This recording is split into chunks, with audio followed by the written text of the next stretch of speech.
What it do? Welcome to another new episode of Locked On Bucks. On today's show, the Milwaukee Bucks defeat the short-handed Brooklyn Nets 144 to 122. Khris Middleton had his best game of the season with season highs in both points and assists, while Giannis had a super efficient game where he flirted with a triple-double.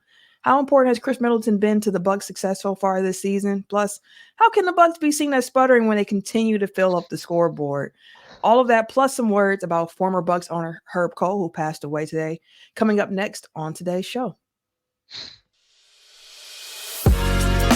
You are Locked On Bucks, your daily Milwaukee Bucks podcast, part of the Locked On Podcast Network, your team every day.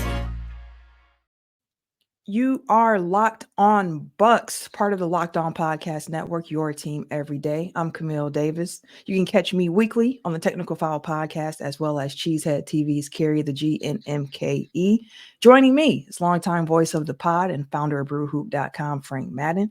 We appreciate you for tuning in, and thank you for making Locked On Bucks your first listen every single day.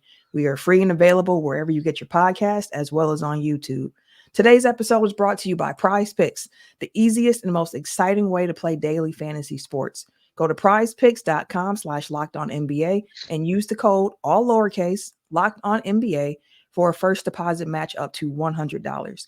We'll talk a bit more about Prize Picks later on in the show, but first, want to talk a bit about Herb Kohl. As I mentioned in the start of the show, Herb Kohl, former U.S. Senator and former Milwaukee Bucks owner, he passed away today at the age of 88. The Milwaukee Bucks put out a statement that I do want to share just to start the show off before me and Frank kind of dive in on some of our thoughts about the senator and what he's meant to the city of Milwaukee. The Bucks stated, Senator Herb Kohl was a lifelong and proud Wisconsinite who cared deeply for his state and the city of Milwaukee. As the Bucks owner, he was steadfast in making sure the team remained in the city, and his generosity led to the building of Fiserv Forum, which is on Herb Kohl Way. Even after selling the team, Senator Kohl loved the Bucks and was always seen in his team cap around town. The senator leaves behind an unmatched legacy in philanthropy, often anonymously and through his incredible Herb Kohl Foundation. His impact in sports, public service, and business will also always be remembered in our state. The Bucks express our deepest condolences to the senator's family and friends. A memorial to honor him will be held in the coming weeks. Now, like the Bucks mentioned, Herb Kohl is Milwaukee through and through. He's Wisconsin through and through. And without Herb Kohl, we don't have the Bucks here. From when he first purchased the team back in 85 to when he sold the team to new ownership in 2014. He sold the team under the condition that the team must stay here in Milwaukee. And he put up $100 million of his own money to build Fiserv for him. And for myself, when I think about the Bucks, I think of Herb Kohl, and I love it. The Bucks included. We see him in his cap around town because one thing that Herb Kohl loved was the Bucks, and he made that evident in everything that he did. Yeah, I think if you were, to think about this franchise over 50 years in Milwaukee, a couple championships, who's the person most responsible for this team still being here, this team being here as long as they have? I think the story starts with Herb Kohl, of course, mid 80s. He comes in, buys the team, essentially keeps the team in Milwaukee at that point. They obviously continue to have a fair amount of success through the late 80s. The 90s, obviously, there's the bottoming out, the rebuild. Eventually has I don't want to say a happy ending, but got to a decent place, obviously, with the East Finals run that they made with the Big Three. But, the rest of the 2000s were a pretty challenging time for Herb Kohl in this franchise. There was a lot of pressure to do something other than chase, the 8 seed, and a lot of pressure. 2008, I think, was a bit of a turning point with, the hiring of John Hammond as far as like the kind of professionalization of the franchise, and didn't turn the team around immediately. Obviously, you had the Fear of the Deer run. But 5 years later, Herb Kohl, someone that obviously was often critiqued for being a meddler, stood back and let John Hammond make a pick that changed the trajectory of the franchise and pick Giannis Antetokounmpo in 2013. That was, under that previous ownership's watch. And obviously the following season was really challenging. There was, the Save Our Bucks movement around, tanking and things like that. But fortunately for the Bucks, they had found their franchise savior, ironically, in the year that they went for the 8 seed and lost in the first round, right? And that was the great irony of the way this title-winning team was built was that they hit gold with Giannis Antetokounmpo, and that was when Herb Kohl was around, and he didn't stop them from picking a guy that was, about as big of a home run swing as you can find in the middle of the first round. And 10 years later, obviously, here we are with this team continuing to contend for championships and having won the first one in 50 years. And I think, for Herb Kohl, I think it's a beautiful thing for him that, his legacy was really solidified forever by what happened after he sold the team, first and foremost with the donation he made to help build Fiserv Forum, his name being on Herb Kohl Way, to forever, put his name on that, is, I think, very apt and fitting. And then on 2021 ring night, he was in the stands, and I think Lisa Byington mentioned on the broadcast tonight that he was surprised. He was not. I don't know that he was actually told that he was getting a ring. I don't believe and so. Adam Silver, walks up and acknowledges him and gives him a championship ring, sitting in his kind of famous, seats, and at Fiserv Forum. And so I think that was a very, full circle moment. I think not just for Herb Kohl and his legacy and what he'll always mean for this franchise, the city, the state, and what he did for the Bucks and sports and just general for this city and state. But I think for a lot of us, I'm older than you, Camille, but we both as kids grew up with Herb Kohl being the owner, right? And all we knew, suffering through a lot of the ups and downs, a lot of downs, especially in the 90s and 2000s. So for somebody who I think you hear all the stories of what he was like, how approachable he was. He really was, a Bucks fan and a really down to earth guy. And I think it's just a beautiful thing that his legacy will always be. I think that he helped keep this team here and set the table for ultimately this team winning a championship. And thankfully he got to see it. Yes. He got his ring, and, again, he'll be missed and he'll be forever intertwined with the history of this franchise. But, I think sad day for Bucks fans, for Wisconsinites, for Milwaukeeans. But, again, I think an opportunity for us to acknowledge again what he's meant for this franchise.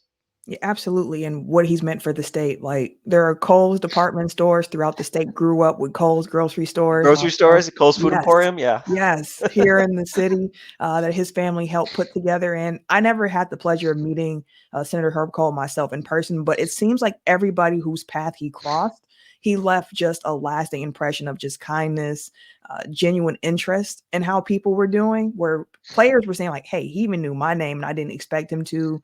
When he sold the team, how he had a gift for everybody who worked in the building and who worked for the franchise. So his kindness and generosity is definitely going to be missed, because there's one thing that this world can have more of.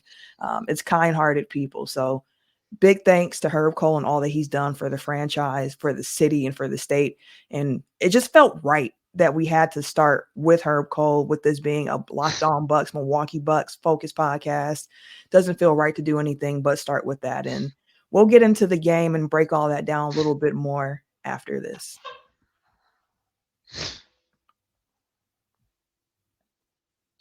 First, got to talk to you all about our friends from over at eBay Motors. Listen, our partners have teamed up with Locked On Fantasy Basketball host Josh Lloyd to bring you some of the best fantasy picks each week all season long. So it doesn't really matter if you're prepping for a daily draft, scouting the waiver wire, whatever it might be, because every week we're going to provide you with players that are guaranteed to fit on your roster. So taking a look at who Josh has picked out for us on this week's eBay Guaranteed Fit Fantasy Picks of the Week, I'm going to highlight Taurean Prince from the Lakers. Now, he isn't spectacular. I'll be the first to say that.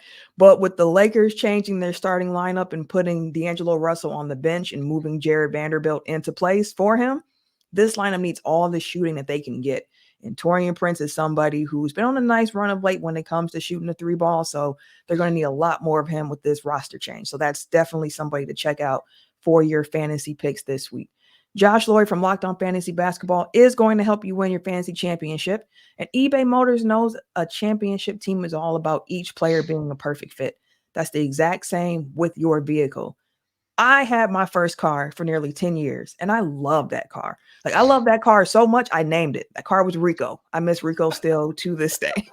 And near the end there with Rico, things were getting really, really expensive with the repairs. And I wish that I would have known about eBay Motors back then because they have over 122 million parts and they're at super reasonable prices. Plus, eBay's guarantee fit is a promise that the parts will fit your ride the first time, every time, or you get your money back. And when I was dealing with Rico, I needed all the money in my pocket that I could get. So if your vehicle needs anything, make sure you head over to ebaymotors.com. eBay guaranteed fit only available to U.S. customer, eligible items only, and exclusions do apply.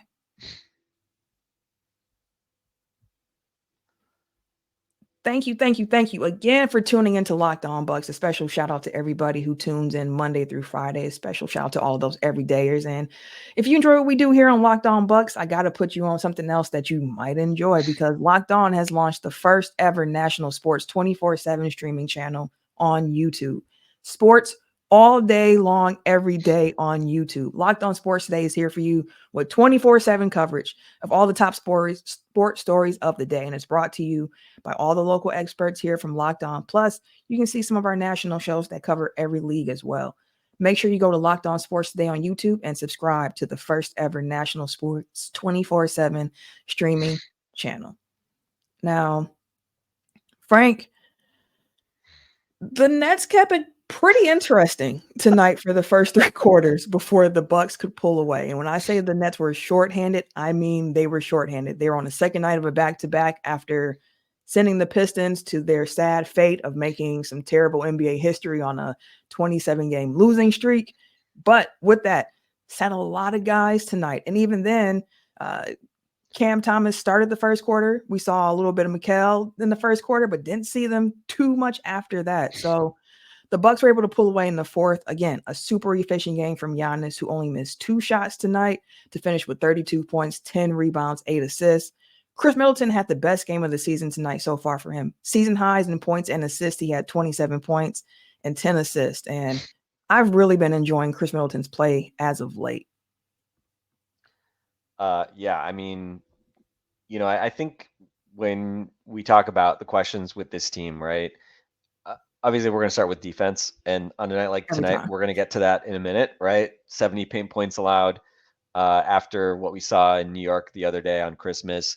Not great, especially against a team that, as you said, it was like, first quarter, it still kind of looked like the Brooklyn Nets, and then second through fourth quarters, it was the Long Island Nets, or the G League team that felt like a G League showcase game, basically. And the Bucks made it way harder than kind of it needed to be with their largely indifferent defensive effort, including especially on the offensive glass. But yeah, Khris, 3 straight games now, over 20 points a game, successive season highs in points now the last couple of games, 24 on Christmas Day, 27 tonight. And he ain't chucking, right? I mean, he was scoring efficiently again tonight.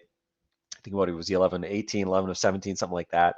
And the numbers in December: 18 points, 5 rebounds, 5 assists, and just under 30 minutes per game. And take your pick what number there you like the most. I think we kind of are spoiled now. We just assume Khris is going to give you 5 rebounds, 5 assists if he plays any decent number of minutes. But the fact that now for the whole month he's right at 30 minutes per game and averaging around 18 points a game. I mean, with Dame and Giannis and just the usage that those two guys have, I don't know that Khris can average a whole lot more than 18, 19 points a game just based on kind of usage and the number of shots that are going to be available to him. But that's fine, right? I mean, if he can be kind of in that 18 to 20 points per game range, playing 30 to 32 minutes per game, I mean, you'd be thrilled with that, because if he's scoring at that level, it means that he's going to be scoring efficiently, and he's really been doing it this month. And weirdly, the 3-point shot last year, 3-point shot was the one thing that kind of like didn't come back last year. When he averaged 15 points a game, he was efficient, but he only shot 31% from 3. It seemed like that was sort of the last thing that came back. And even this year, we saw it as well. He was in the low 30s for a lot of the early part of the season. But over the last month, he's been right, I think like 42, 43% or so. And again, just looks like the old Khris Middleton, right? Looks like the guy that, every year like clockwork was somewhere between. There's the Frank Madden Freeze fame. It's been a while, actually, since we've had Frank Freeze here on the pod. So if you're an everyday or if you've been listening to this podcast for a long time, it's part of the furniture here. Locked on Bucks at this point. But while we wait for Frank to come back, one Oh, thing there oh, you go. You froze it's for a little bit. we we've been having some good luck, Camille, lately, and I know. it just had to go. It's this Wisconsin internet. Got some bad Wisconsin internet here while I'm home. But anyway, Khris Middleton, just great to see the old Cash Money seemingly back, and knock on wood, he just continues to stay healthy. And I think I don't know if you guys talked about but Jim Orzowski had an interview with him the other day, a feature on him in the Journal Sentinel, and the way he was describing just the pain he felt last year Yeah. playing through that knee injury, sounded terrible, right? Like, I mean, just the pain he had getting up in the morning and having to fight through that day after day. To be as good as he was last year, I mean, it's really impressive that he was even as good as he was last year. Mhm. And so for him to, be saying just how much better he feels, not having that pain, you're just happy for him as a human being that he's not Yep. having to deal with that. And I think, it took a little bit of, took a little while to get obviously into kind of the full rhythm and get up to the minutes that we want to see him at. But for him to be where he's at right now, that's arguably the best kind of news of this first half of the season, right? Just given the uncertainty that we had coming into the year around Khris and his health. The defense, we can talk about that in a minute, but at least Khris Middleton looks healthy, and man, he was dishing out. I mean, the Khris Giannis connection, man. Oh, Dame had that one pretty kind of 40-foot reverse alley-oop dunk pass to Giannis, but I think Khris had Chris had like a two or few. three like beautiful, just again, the connection those guys have, the familiarity they have. It's just a sight to see. And when Brooklyn was trying to go zone and Chris was just like, screw it, just gonna Giannis run to the rim and just gonna throw a pass right over the top.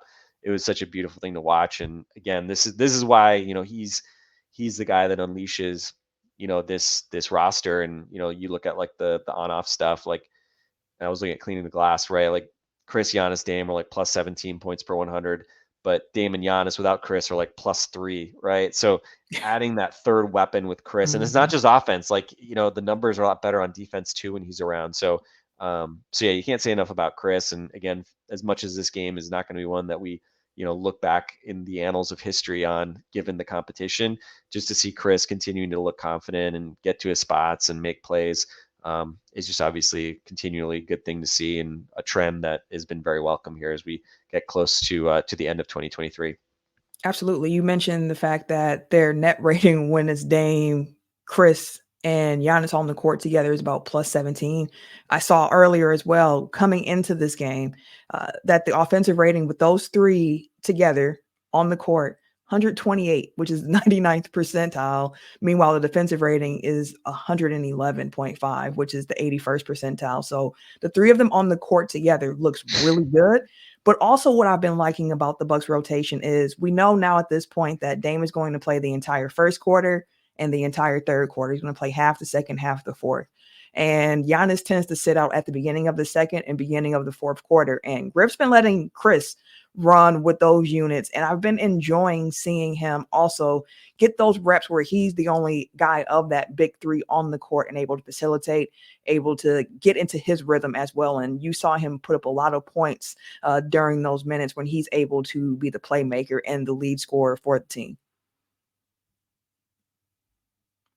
Yeah, I mean, I still get nervous at times when he's out there with like Bobby and bench guys, but like tonight, that was probably one of the things that surprised me most. I mean, like end of the third quarter, Giannis goes out, and they had like Dame and Campaign were playing together, which like to Yeah. me is like why are we ever doing this, right? Like why are we handicapping this defense even more by playing our two small, not defensively stout guys at point guards together?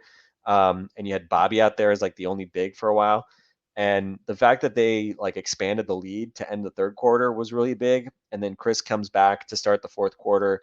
And again, like never really kind of got too nervous. They got it to double digits. And yeah, he was just kind of in command. And as you said, especially on nights like this, right? Like, I mean, I Right. don't think we're gonna look at Khris and say like, okay, Khris in the East Finals, like, go carry a bench unit for 6 minutes with Dame and Giannis on the bench. Like, that's not gonna happen if those guys are, upright.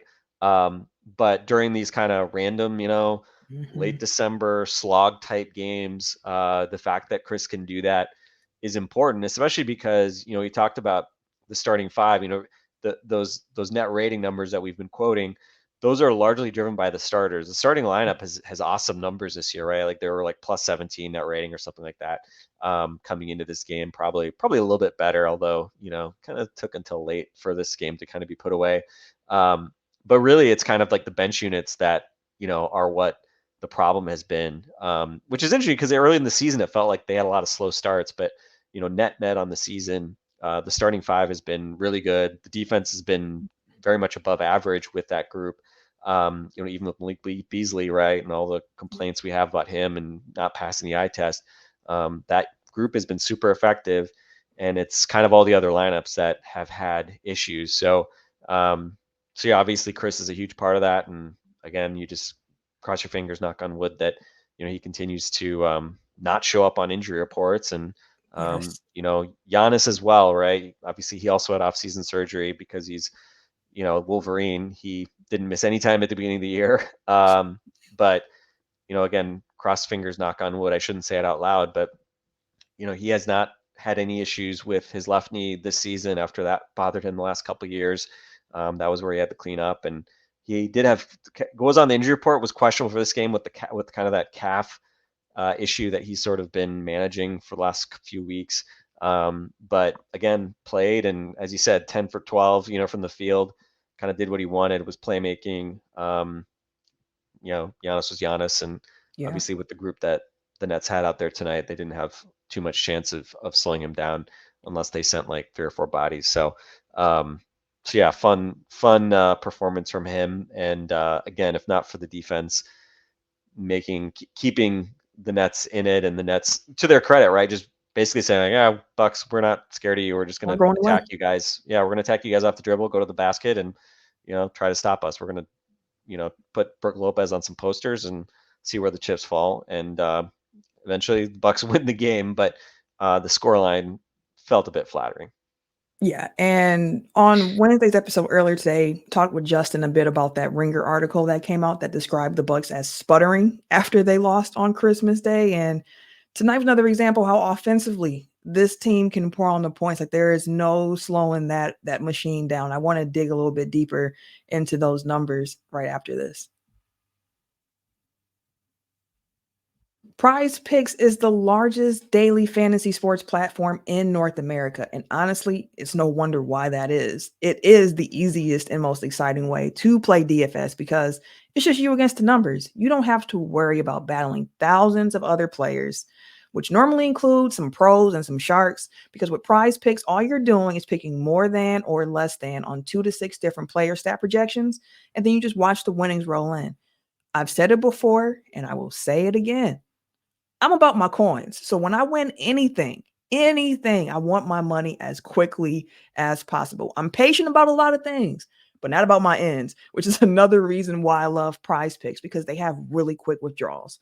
Quick withdrawals plus easy gameplay plus an enormous selection of players and stat types all adds up to make Prize Picks the #1 daily fantasy sports app.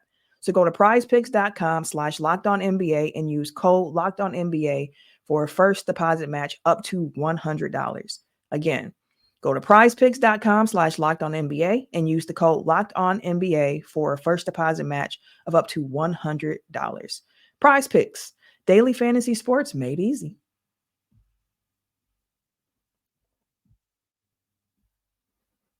Now, I mentioned the offense. We've hinted about the defense, and we're definitely going to talk about it here in this segment of the show as we close out. But also got to pay attention to the offense because this team is offensive first team at this point. Tonight was the 5th time this season that the Bucks scored at least 140 points. They scored at least 140 5 times all of last season. We are in December of this current season. A big part of that tonight was the Bucks 3-point shooting. They tied a season high in makes with 23. They were 23 of 51 from the field, shooting 45%. And thankfully, they had that large cushion from three over what the Nets were able to do. The Nets started off terribly from three, 1-13 at half, warmed up, I guess, a smidge to finish the game, shooting 7-32. But where the Nets were able to keep the game close was in the paint. As you mentioned already, they gave up 70 points in the paint to the Nets tonight, and this comes after giving up 72 points to the Knicks on Christmas. Yeah, and again, Patrick Mutombo at the halftime interview talked about point of attack and keeping guys in front of you. And again, that's harder in pick and roll because there's a screen, and you don't just kind of have a guy that you can just shuffle your feet against man to man. But it's just always too easy, right? And again, I think it starts with the guards and wings not being able to do an adequate job standing up defensively, and it's going to be a broken record. And I think if the Bucks don't make some sort of move at the trade deadline, I think the Ringer and all these other places, they can continue to be skeptical, I think, of how good this team can be in the playoffs. And honestly, Camille, on some level, I don't really care. This Bucks team, we've seen them win a championship. Mm-hmm. We've been to the mountaintop. They're always talked about as contenders every year. I get it. Like some fans, especially with things like award season, right? Like obviously Giannis isn't going to win MVP if the Bucks are considered to be underachieving regardless of their record. But I don't know. Like the past couple of years, like last year going into the playoffs, the title favorites, in many people's eyes, the number one seed, best record in the league, and you fall flat on your face. Obviously, there are some reasons for that. But on some level, I don't know. I don't mind necessarily maybe being a little under the radar this year. And right now the Bucks can definitely play the nobody believes in us card. Yeah, they could. Despite the fact that they have the second best record in the conference, they would be the 2 seed and they're 22-8, which is a really good record to start the year.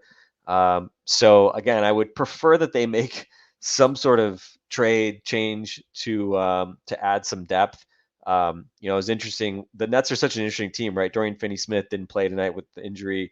Royce O'Neal played in the first quarter, and Dennis Smith Jr. played more than all of those guys, and had some pretty impressive drives to the basket and dunks, showing off some of his athleticism that he has.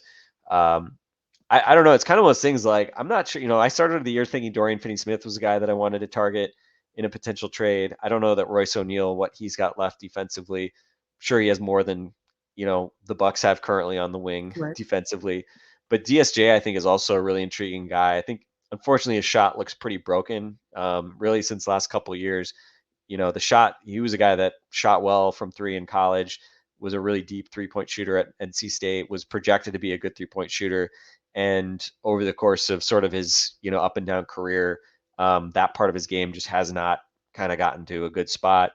But you see the explosiveness, the athleticism, and defensively, he's been just a really, really dynamic defender the last couple of years, starting in Charlotte last year, now with the Nets. So I don't know, to be honest. He only makes $2 million a year. He's a minimum contract, which seems kind of crazy that nobody took a little bit more of a flyer on him, given that he was really good defensively last year too. But yeah, I don't know. The Bucks have to find defensive answers somewhere.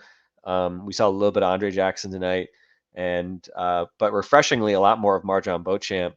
And I thought Marjon, he's obviously had some of his thunder stolen by Andre Jackson, and a lot of our time spent talking about Andre rather than Marjon. And I think again, I don't know that anybody distinguished themselves too much defensively in this game, but Marjon on offense I thought looked really sharp. And finishes with whatever it was, 11 points I think on 6 shots, and had the big dunk in transition, 2-footed. He subtweeted you, Frank. He had the tweet saying they say I can't jump off too. What's funny? The 2 dunks he had off 1 foot over the last 2 weeks were 2-handed dunks off his right foot, and I think maybe we talked about this on the pod, but yeah, it's a little weird, right? That, or maybe I talked about it with Justin, but a little weird that a right-handed player would seemingly now be more comfortable jumping off his right foot, since that's your dominant foot for left-handers. So I don't know. I'm still waiting for him to look comfortable jumping off of 1 foot in transition. But that 2-footed kind of one hammer that he dropped Yeah.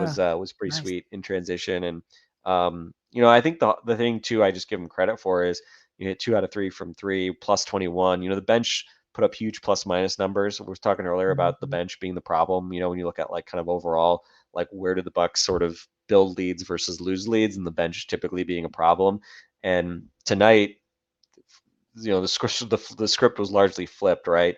Marjon Yes. plus 21, Bobby plus 20, Campaign, who I have to call this out because I was just kind of saying earlier, the only thing I was talking about him was like how I get nervous seeing him and Dame playing together, but he goes 6 for 9, including 5 of 8 from 3, 18 points, 6 assists. I mean, no turnovers. Like that's about as good as you could hope to get from Campaign. So he was really That's good true. and a game high plus 24. So the bench, tonight came through and made some differences, but definitely want to give some shine to Marjon in particular because he's obviously been a guy that has seen his minutes kind of rise and fall and fluctuate. And again, I think if you thought that there was going to be like one guy who was just going to win the rotational battle and that guy was just going to play all year, like no, right? Yeah, Like it's not going that way. Bud didn't do it like that. I think most coaches, especially when they have a lot of guys that could potentially compete for minutes, like they're not just going to bury like 5 guys for the entire season, right? Like you're typically going to see guys kind of go in and out of the rotation, try to get guys engaged, especially again, not that they've been practicing a ton, but especially if guys have good practices or whatever it might be, other things going on, try to give them some looks. So I think Adrian Griffin, I get it, right? Like on the one hand, I would like to see Andre Jackson play more, Yeah. but if it's Marjon getting more minutes at Andre's expense, like I'm fine with that, right? Because I think both those guys have some potential to be part of a change of pace and a better version defensively of this team. I don't know how likely it is to happen this year, but nice to see Marjon kind of get an opportunity. And again, G League Nets jokes aside, um, you can only play the guys in front of you, and he Exactly. did well tonight. Yeah, he did. And let's end this on a positive note. We talked about the defense. And of course, we're going to continue to talk about the defense as the season goes on because that is the biggest red flag with this team. But the Bucks have scored at least 120 points in 20 games so far this season, and they are 18-2 in those games. And tonight was another example of that. It's a night where Brook Lopez didn't have the greatest shooting night, didn't get too much from Dame, but other players were able to step up on this roster. And that's something that you really do love to see. So we'll end it there for this evening. Appreciate everybody for tuning in. Let us know in the comments some of your favorite Herb Kohl moments. If you ever met the senator, we'll also love to hear about that as well, because all of those stories never cease to amaze me in the kindness that he has shown to others. So drop that in the comments for us. And also make sure you check out Locked On Sports Today on YouTube and subscribe to that first ever national sports 24/7 streaming channel. Trust me, we're going to keep you covered with 24 coverage of the top sports stories of the day with all the local Locked On experts. So tune into that. Matter of fact, go and check that out after we close right here. So for Frank and myself, we're going to catch you guys later. Take care.